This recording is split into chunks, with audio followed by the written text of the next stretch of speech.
What happens when one wild night leads to the end of your marriage? I thought nothing could go wrong after a little fun at the club, but now I'm staring at divorce papers, and my world is falling apart.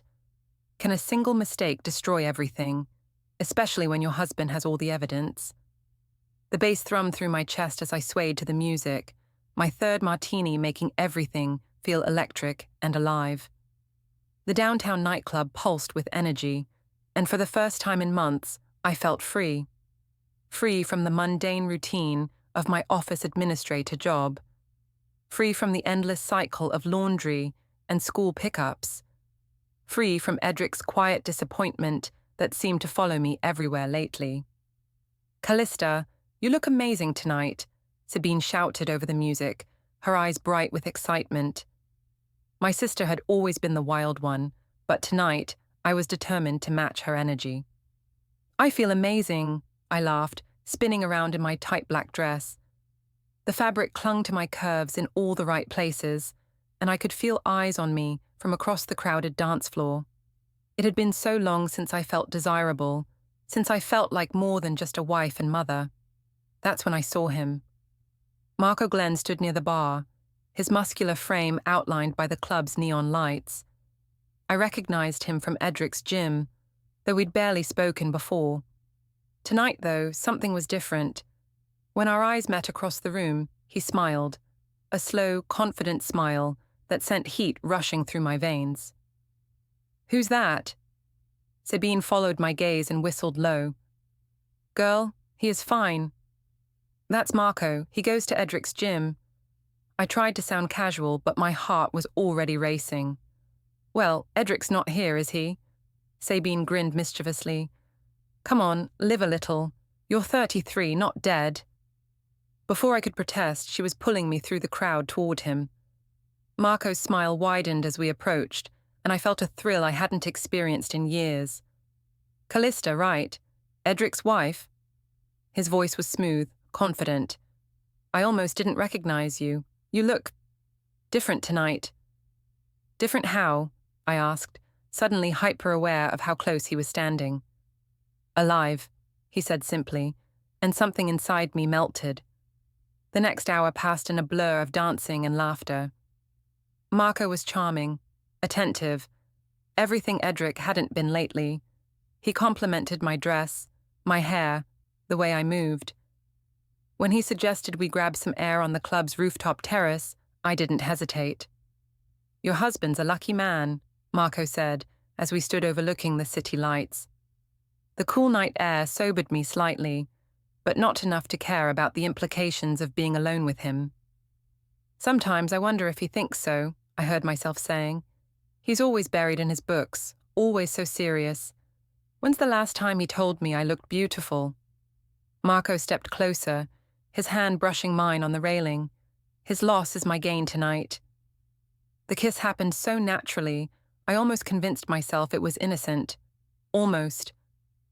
But when Marco suggested we continue the conversation somewhere more private, somewhere we could really talk, I found myself nodding. The hotel was only 3 blocks away. Upscale, discreet. The kind of place where no questions were asked and privacy was guaranteed. As we walked through the lobby, I caught a glimpse of myself in the mirrored walls, flushed, excited, alive in a way I hadn't felt in years.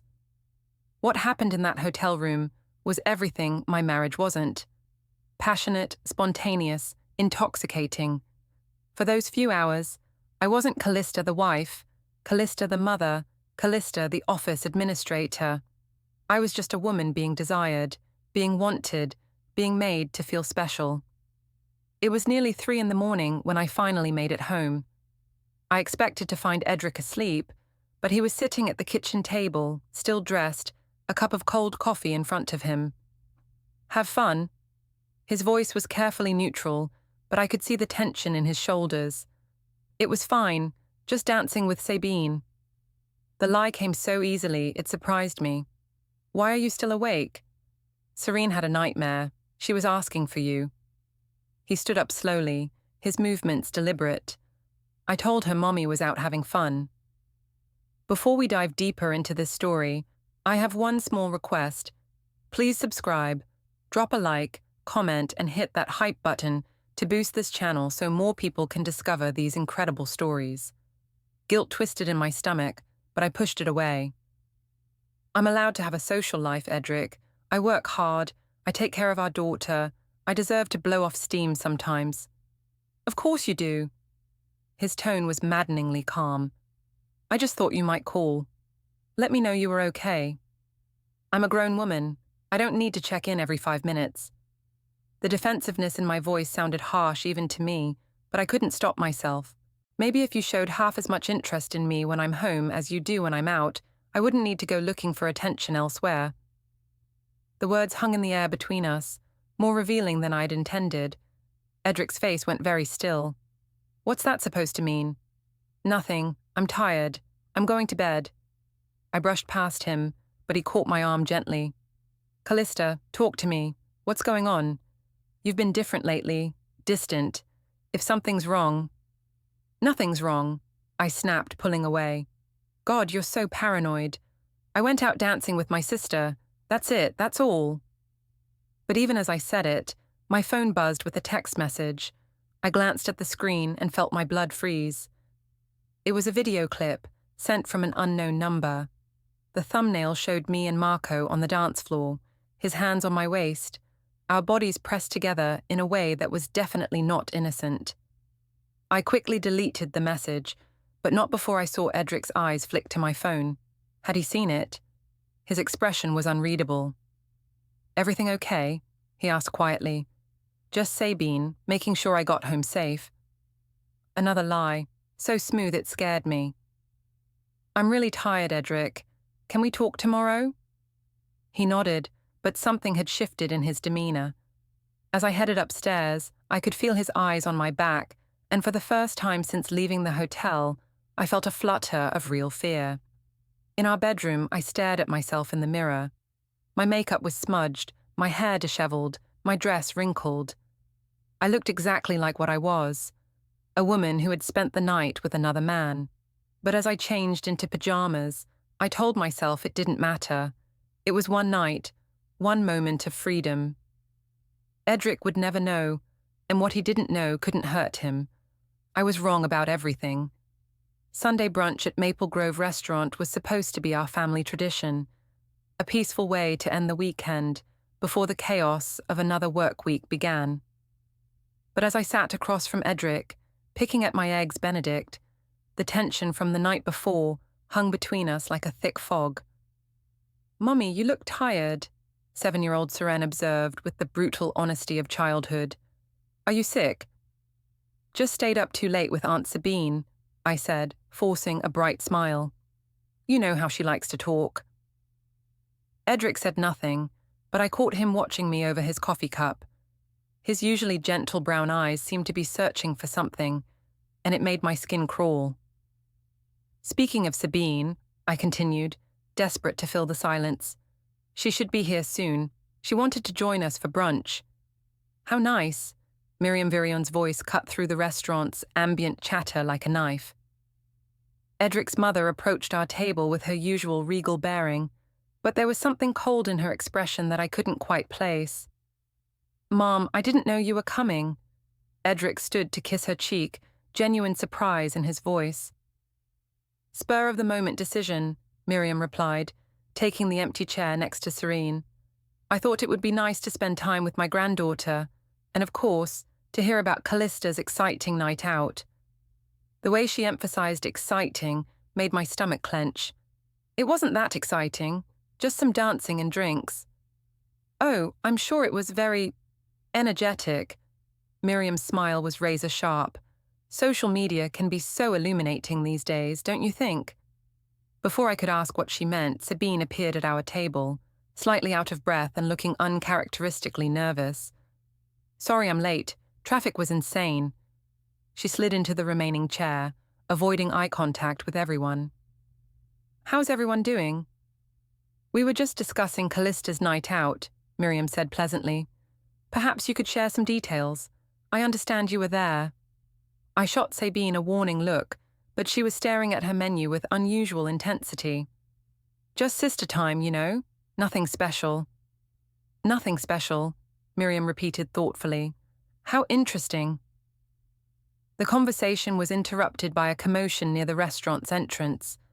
Marco Glenn had just walked in with a young woman I recognized as his girlfriend, Tara Lynn. She was a petite brunette with sharp features and an even sharper tongue, from what I'd heard around the gym. My heart started pounding as they were seated just 2 tables away. Marco caught my eye and nodded politely, but there was something different in his expression, a distance that hadn't been there the night before. "Isn't that your friend from the gym, Edric?" Miriam asked innocently. "We should say hello." "He's not really a friend," Edric replied, his voice carefully neutral. "Just someone I see around." But Tara had already spotted us. She whispered something to Marco that made his face tighten, then stood up and walked directly to our table. "Callista, right?" Her voice was sweet as honey, but her eyes were pure venom. "I'm Tara, Marco's girlfriend. I don't think we've been properly introduced." "Nice to meet you," I managed, acutely aware that everyone at the table was watching this interaction with varying degrees of interest. "Oh, the pleasure's all mine," Tara continued, her smile never wavering. "Especially after last night. Marco told me all about running into you at the club. What a small world, right?" My mouth went dry. "Right, small world. He said you two had quite the conversation. Really in-depth." The way she said it made it clear she knew exactly what had happened. "I hope you got everything you needed to discuss covered." "Tara." Marco had appeared behind her, his hand on her shoulder. "Let's go back to our table." "Of course, honey." She patted his hand but kept her eyes on me. "I was just telling Callista how much I enjoyed hearing about your conversation last night. All the details were so vivid." The threat in her voice was unmistakable. She knew. Somehow, she knew everything. "It was nice meeting you," I said weakly. "Oh, I'm sure we'll be seeing much more of each other," Tara replied with that same poisonous smile. "I have a feeling this is just the beginning of a beautiful friendship." As they walked away, I could feel the weight of stares from my family. Serene looked confused, Sabine looked guilty, Miriam looked grimly satisfied, and Edric looked like he was putting puzzle pieces together. "What was that about?" he asked quietly. "I have no idea. She seems a little unhinged." I tried to laugh it off, but it sounded forced even to me. "Maybe she's just protective of her relationship," Miriam suggested with false sympathy. "Some women can be very territorial when they feel threatened." "Threatened by what?" The words came out sharper than I intended. "Oh, I wouldn't know," Miriam replied airily. "I'm just an old woman who spends too much time on social media. Sometimes I see things that make me wonder about the state of modern marriages." My phone buzzed, then buzzed again. And again. I glanced at the screen and felt the blood drain from my face. Multiple notifications from Instagram, Facebook, and text messages, all from numbers I didn't recognize. "Excuse me," I mumbled, standing up so quickly I nearly knocked over my chair. "I need to use the restroom." In the bathroom, I locked myself in a stall and opened my phone with trembling fingers. The first message contained a video that made my knees go weak. It was from the hotel, security footage showing me and Marco entering together, timestamp clearly visible. The second was a screenshot of an Instagram story I didn't remember taking, showing me and Marco dancing at the club with the caption, "Living my best life." But it was the third message that really terrified me. It was from Tara. "Thought you might want to see what's making the rounds. Funny how these things spread, isn't it?" I scrolled through the messages with growing horror. The video had been shared in multiple group chats, posted on social media, forwarded through text chains. My face was clearly visible in every single one. When I returned to the table, the atmosphere had shifted dramatically. Edric was staring at his phone, his face pale. Miriam was holding Seren's hand and speaking to her in low, soothing tones. Sabine looked like she wanted to disappear. "Everything okay?" I asked, though I already knew the answer. Edric looked up at me, and in his eyes I saw something I'd never seen before. disappointment so deep it was almost physical pain. "We should go," he said quietly. "Seren, finish your juice. We're leaving." "But I haven't finished my pancakes," Seren protested. "We'll get them to go," Miriam said firmly, already signaling the waitress. As we gathered our things, I could feel eyes on us from around the restaurant. Other diners were whispering, some not even bothering to hide their phones, as they showed each other whatever they'd seen. In the parking lot, Edric finally spoke. "We need to talk." "About what?" I tried to sound confused, innocent. "About the video, Callista, about the hotel, about whatever the hell happened last night that has the entire town talking." The jig was up, but I wasn't ready to surrender. "I don't know what you're talking about. If people want to spread rumors and gossip, that's their problem." "Rumors?" His voice was deadly quiet.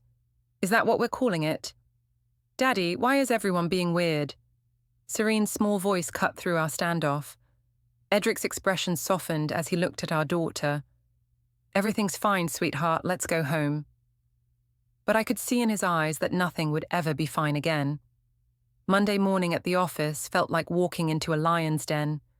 I'd barely made it to my desk when I noticed the whispered conversations that stopped abruptly when I passed, the sideways glances, the way my coworkers suddenly found their computer screens fascinating whenever I looked in their direction. "Rough weekend?" Janet from accounting appeared at my cubicle with a coffee and a sympathetic expression that didn't quite reach her eyes. "Not particularly. Why?" I kept my voice light, professional. "Oh, nothing specific. Just saw some interesting posts making the rounds on social media." She sipped her coffee slowly, watching my reaction. You know how these things spread. My stomach clenched, but I forced a smile. "I don't really pay attention to social media drama. Too much work to do." "Of course," Janet nodded knowingly. "Although, if I were you, I might want to check the office group chat. People have been talking." She walked away, leaving me staring at my computer screen with trembling fingers. I opened the company messaging app and immediately wished I hadn't. The video from the hotel was there, shared by someone with the caption, "When the cat's away, the mice will play." Below it, a string of comments that made my face burn with humiliation. "OMG, is that Callista from admin? Wait, isn't she married to that sweet guy who picks her up sometimes? Yikes. Someone's in trouble. I always thought she seemed like the type. Poor husband. He seems so nice." I slammed my laptop shut so hard that people in neighboring cubicles looked over. My hands were shaking as I grabbed my phone and headed for the bathroom, the only place I could think to hide. In the stall, I frantically started damage control. I opened Instagram and posted a long rant about privacy, gossip, and how people needed to mind their own business. Then I posted another one about how haters gonna hate, and how I refused to let small-minded people bring me down. But even as I typed, more notifications kept pouring in, comments, messages, tags. The video had gone viral in our small-town social circles, and everyone had an opinion. My phone rang. Edric. "Having a good day at work?" His voice was eerily calm. "It's fine, just busy." I tried to sound normal, but my voice cracked slightly. "I've been getting some interesting calls today. My mum, your mum, Seren's teacher." "What about?" "Mrs. Peterson wanted to know if everything was okay at home. Apparently, some parents have been talking, and she's concerned about Seren's emotional well-being." The bottom dropped out of my stomach. "What did you tell her?" "That we're handling it as a family. But Callista, this isn't going away. Whatever happened Saturday night, it's out there now. People are talking." "Let them talk," I snapped. "It's nobody's business but ours." "It became everyone's business when it ended up on the internet." His voice was getting colder. "We need to discuss this properly, tonight, after Seren goes to bed." "There's nothing to discuss. I went out. I had some drinks. I danced. That's it. If people want to make something dirty out of innocent fun, that says more about them than it does about me." There was a long pause. "Innocent fun. Is that what you're calling it? What else would I call it? I don't know, Callista, you tell me. He hung up before I could respond, leaving me alone in the bathroom stall with my racing heart and the growing realization that my carefully constructed denials were falling apart. When I returned to my desk, I found my supervisor, Patricia Williams, waiting for me. Callista, could I see you in my office for a moment? The walk to her office felt like a death march. Patricia closed the door behind us and gestured for me to sit. I'm going to be direct, she began. There's been some content circulating that features you prominently. While what you do in your personal time is generally your own business, when it starts affecting the workplace environment, it becomes my concern. I haven't done anything wrong, I said automatically. I'm not here to judge your personal choices, but I am here to address the fact that this situation is causing disruption. People are talking, productivity is down, and frankly, some of our clients have seen the post too. My heart sank. Clients? The Morrison account specifically mentioned it when they called this morning. They're concerned about our company's image. That's ridiculous. My personal life has nothing to do with my work performance. In an ideal world, you'd be right, but we live in the real world, where perception matters. I need to ask, is there anything else I should know about?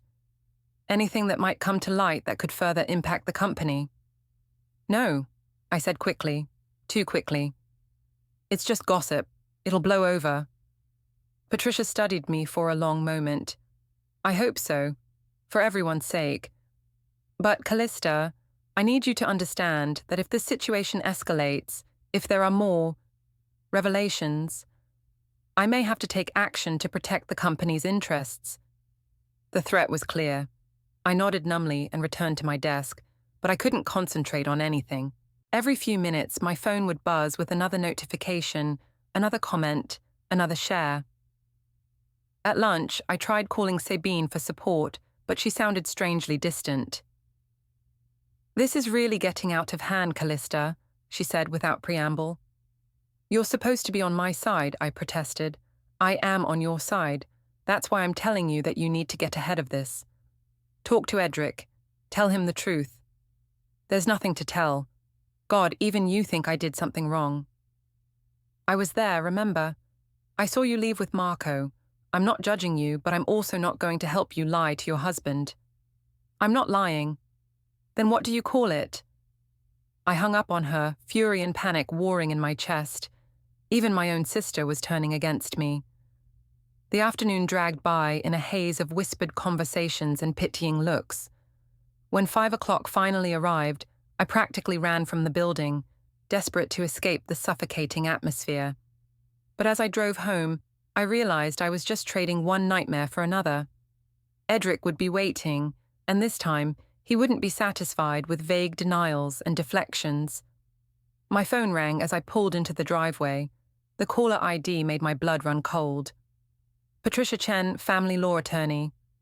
I let it go to voicemail, but the message she left made my hands shake.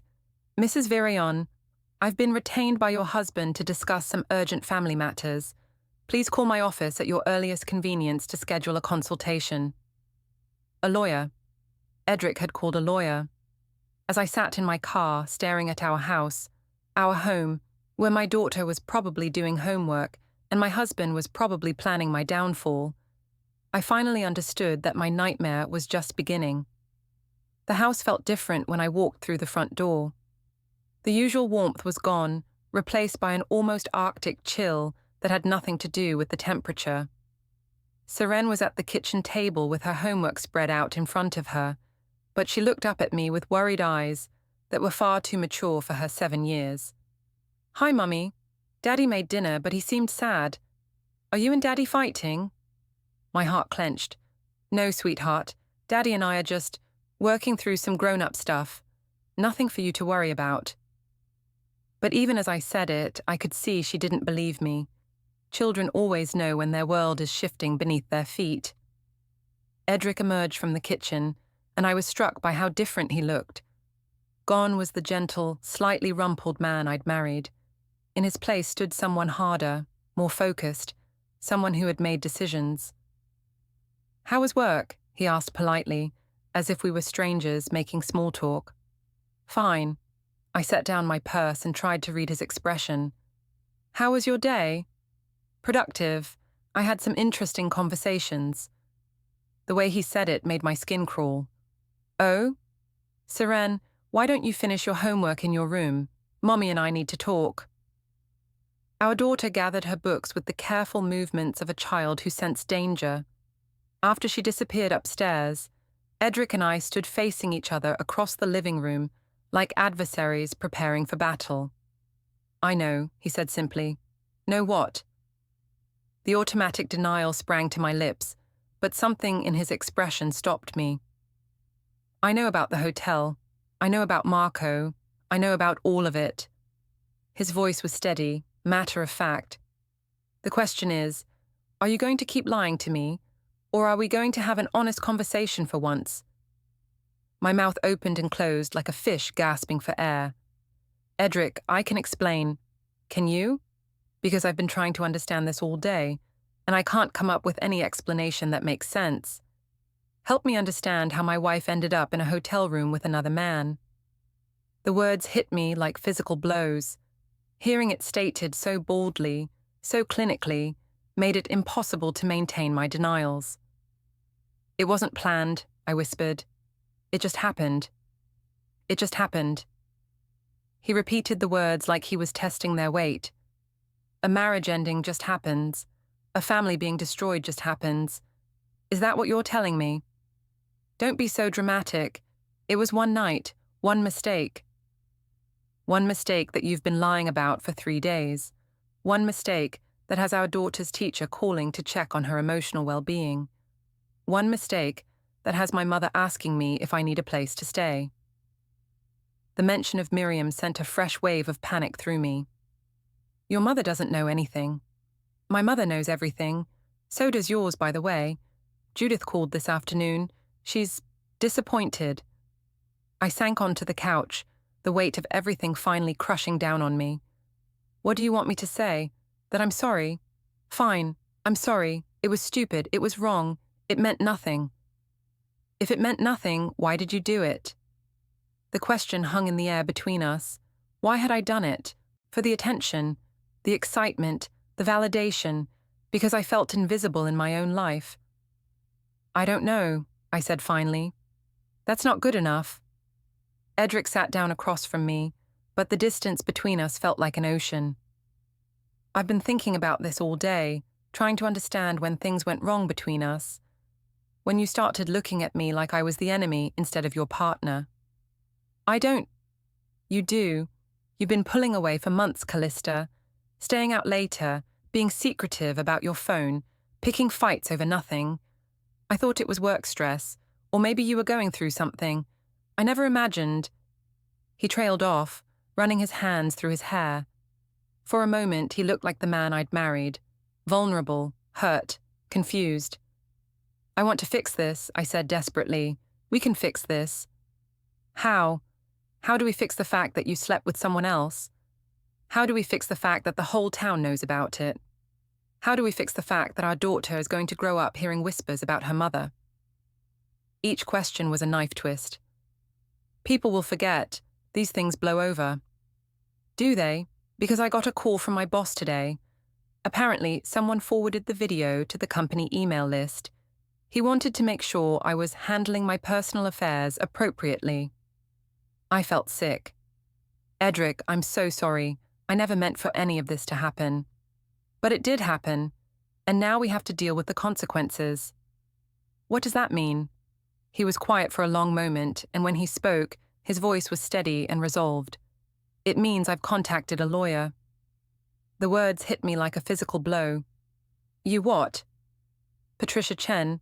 She specializes in family law. We have an appointment Thursday afternoon." "We?" "You can bring your own representation if you prefer, but we're going to discuss how to handle the situation in a way that protects Seren." "You can't be serious. You're talking about divorce over one mistake." "I'm talking about protecting our daughter from the fallout of your choices. Whether that leads to divorce? He shrugged. I guess that depends on what happens Thursday.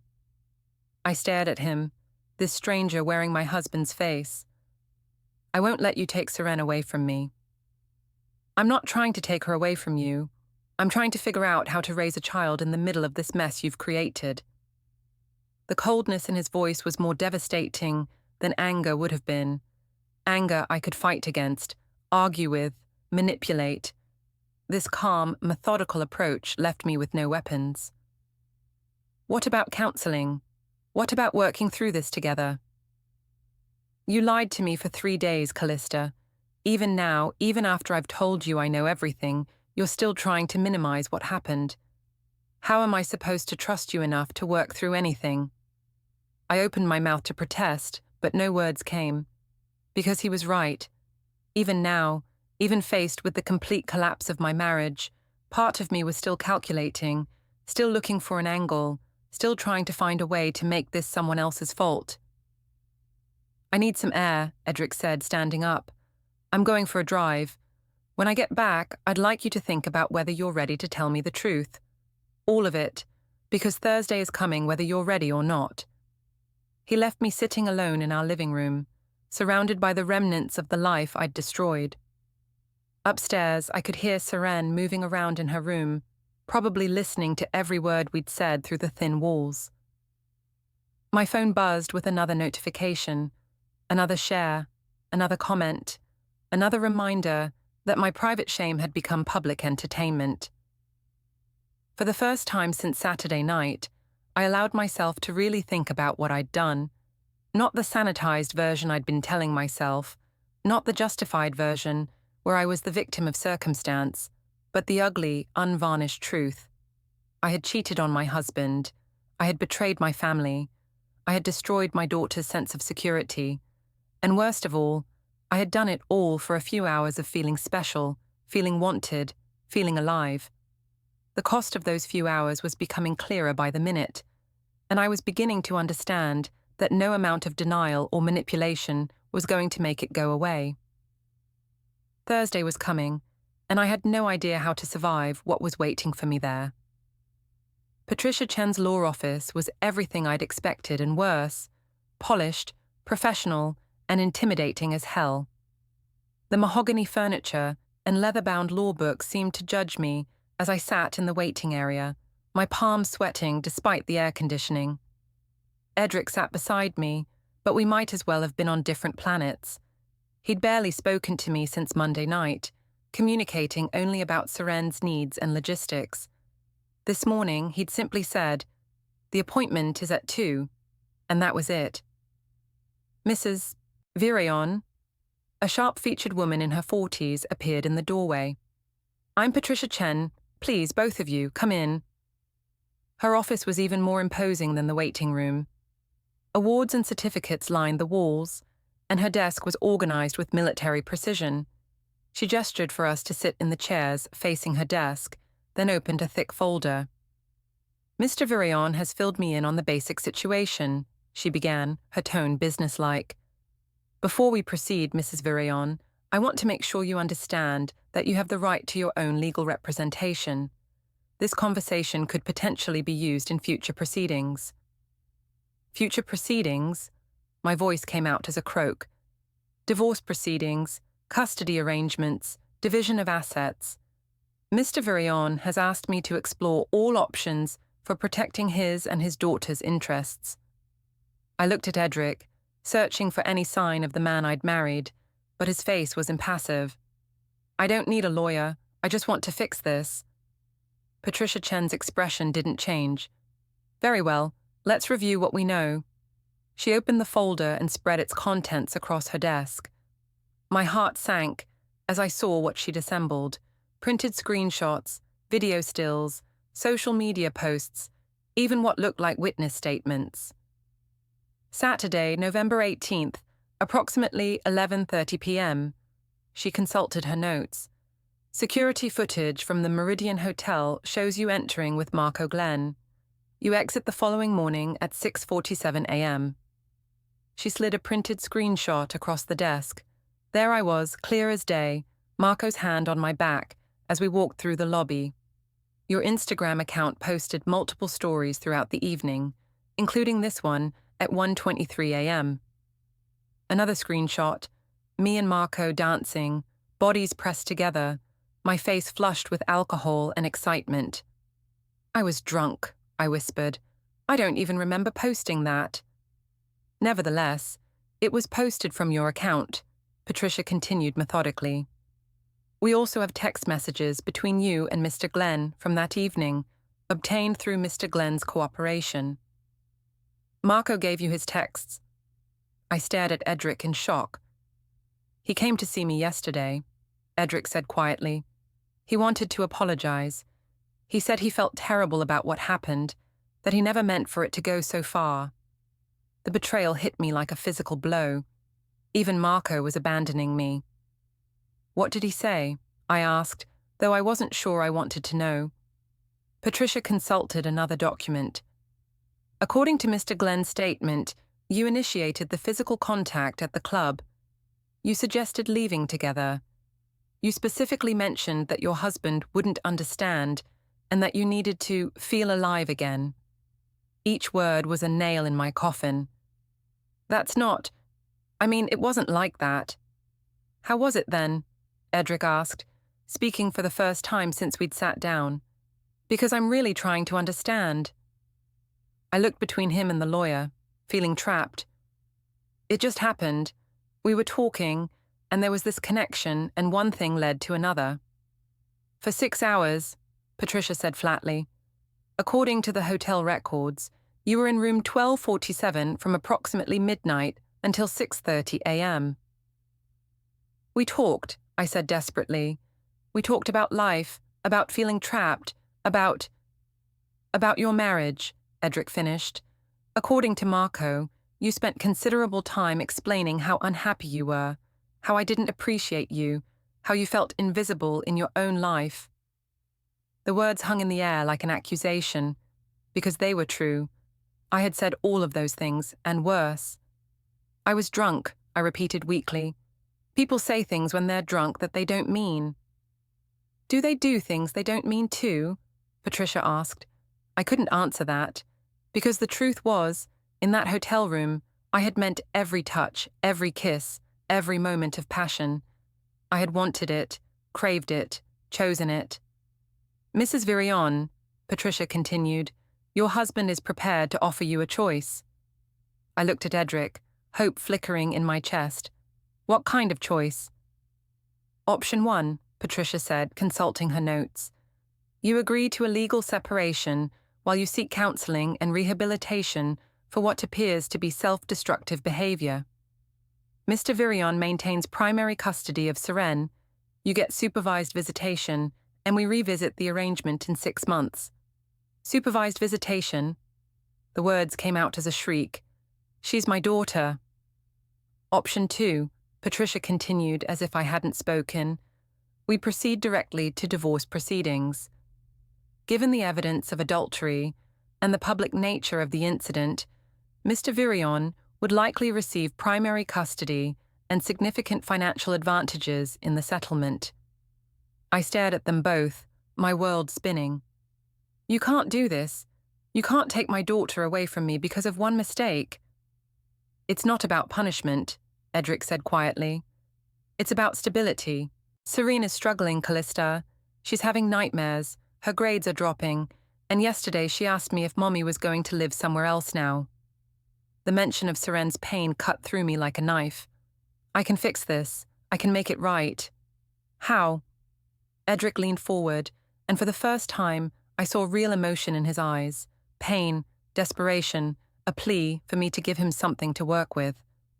Tell me how you're going to fix the fact that our 7-year-old daughter is being asked questions about her mommy's sleepover by kids at school. Tell me how you're going to fix the fact that I can't go to the grocery store without people staring and whispering. People will forget. No, they won't. His voice cracked. This is the internet age, Callista. This stuff lives forever. 10 years from now, when Seren is 17 and applying to colleges, someone is going to find that video and show it to her. 20 years from now, when she's getting married, someone is going to remember the story about her mother. The full weight of what I'd done finally hit me. It wasn't just my life I'd destroyed. It was Seren's future, her reputation, her sense of security in the world. "I'm sorry," I whispered, tears finally coming. "I'm so sorry." "I know you are," Edric said, and his voice was gentler now. "But sorry doesn't fix this. Sorry doesn't protect our daughter from the consequences of what you did." Patricia Chen closed the folder. "I'll give you both a moment to discuss this privately. But I need an answer today, Mrs. Virion. Mr. Virion has been more than generous with these options." She left the room, and suddenly it was just me and Edric, facing each other across the wreckage of our marriage. "Please," I said, "don't do this. Don't take her away from me." "I'm not taking her away. I'm trying to give her a stable environment while you figure out who you want to be. The woman I married wouldn't have done what you did. So either you've changed into someone I don't recognize, or you were never who I thought you were." "I'm still me," I protested. "Are you? Because the woman I married wouldn't have lied to me for days. She wouldn't have put our daughter through this. She wouldn't have humiliated our family in front of the entire town." He was right, and we both knew it. The woman he'd married was gone, replaced by someone selfish and reckless and destructive. "What happens if I choose the separation?" I asked. "You get help, real help, not just saying you're sorry. You figure out why you did this and make sure it never happens again. And maybe we can find a way to co-parent effectively." "And if I fight this?" His expression hardened. "Then we go to court, and a judge decides what's best for Seren based on all the evidence Patricia just showed you. Is that really what you want?" It wasn't, because I knew what a judge would see. The videos, the lies, the public humiliation, the impact on our child. I would lose, and lose badly. When Patricia Chen returned, I gave her my answer. "I'll take the separation," I said, my voice barely audible. "Wise choice," she said, already pulling out documents. "We'll have the papers drawn up by Monday." As I signed away my marriage and my daily access to my daughter, I finally understood what Edric had been trying to tell me. This wasn't about punishment, it was about consequences, and consequences, unlike mistakes, couldn't be undone with apologies or explanations or lies. My nightmare was complete, and I had no one to blame but myself.